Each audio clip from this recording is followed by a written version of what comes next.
বাংলাদেশ ব্যাংকের সাবেক deputy governor S K. সুরের ৩টি লকার খুলতে ব্যাংকে গেছেন দুদকের একটি টিম।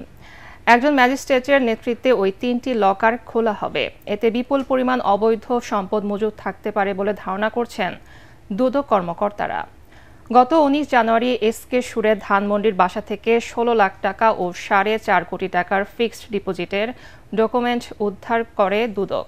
সেখানে বাংলাদেশ ব্যাংকে ৩টি লকার থাকার নথি পায় তারা। আদালতের নির্দেশে এসব খোলার অনুমতি পায় দুদক। দর্শক, এই মুহূর্তে বাংলাদেশ ব্যাংকের সামনে আছেন আমাদের বিশেষ প্রতিনিধি মাহবুব কবির চপল। আমরা এখন সরাসরি চলে যাচ্ছি তার কাছে। চপল, সাবেক ডেপুটি গভর্নর এস.কে. সুরের লকার ভাঙ্গা নিয়ে দুদকের অভিযান সম্পর্কে আপনার কাছে কি তথ্য আছে আমাদেরকে জানান।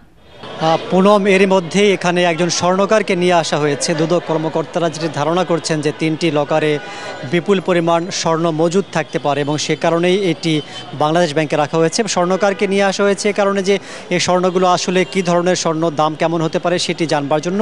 এছাড়াও বাংলাদেশ ব্যাংকের যে নিয়ম আছে সেই নিয়মগুলো এর মধ্যে দুদক কর্মকর্তারা এখানকার যারা কর্মকর্তা আছেন তাদের সাথে বৈঠক করে সেগুলো জেনেছেন। কিছুক্ষণের মধ্যে লকারটি আসলে খোলা হবে। যেহেতু এটি একটা সুরক্ষিত জায়গা, সে কারণে সেখানে গণমাধ্যম কর্মীদের বা কোনো ক্যামেরা সেখানে প্রবেশ করতে দেওয়া হবে না, আমরা জানতে পেরেছি। দুদক কর্মকর্তারা থাকবেন, নির্বাহী ম্যাজিস্ট্রেট থাকবেন এবং বাংলাদেশ ব্যাংকের যারা কর্মকর্তা তারা থাকবেন।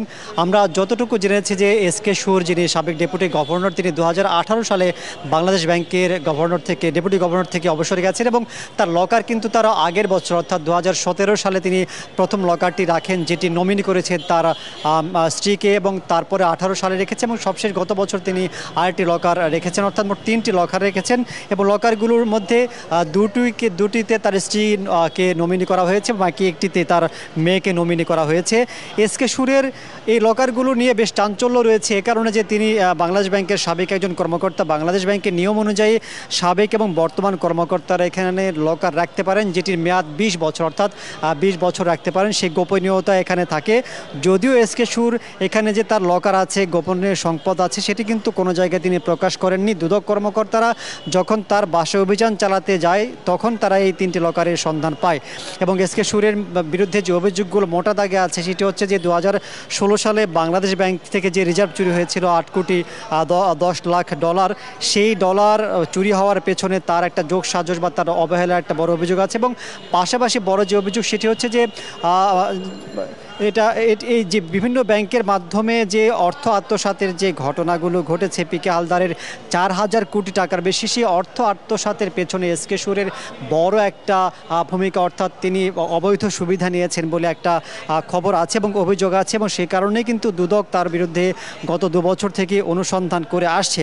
দুদক কর্মকর্তারা যেটি বলছেন যে এই 3টি লকার খোলার পর তার কী পরিমাণ সম্পদ আছে সেটি জানবার পরে তার বিরুদ্ধে আইনি আরও কিছু ব্যবস্থা নেওয়া হবে। এর মধ্যে দুদকের মামলায় তিনি গ্রেফতার আছেন এবং তার স্ত্রী কন্যাদের বিরুদ্ধে দুদক আইনি যে বিষয়গুলো বা আইনি পদক্ষেপ যেগুলো নেওয়ার সেটি একটা প্রস্তুতি নিচ্ছেন। এখানে দুদকের পরিচালক কাজী সাইমুজ্জামানের নেতৃত্বে অভিযান পরিচালনা হচ্ছে। তিনি আমাদেরকে জানিয়েছেন যে লকার খুলবার পর এখানে কি সম্পদ আছে সেটি আসলে গণমাধ্যমের সামনে তারা প্রকাশ করবেন। পুনরায় ছিল আমার কাছে এখানকার সর্বশেষ পরিস্থিতি।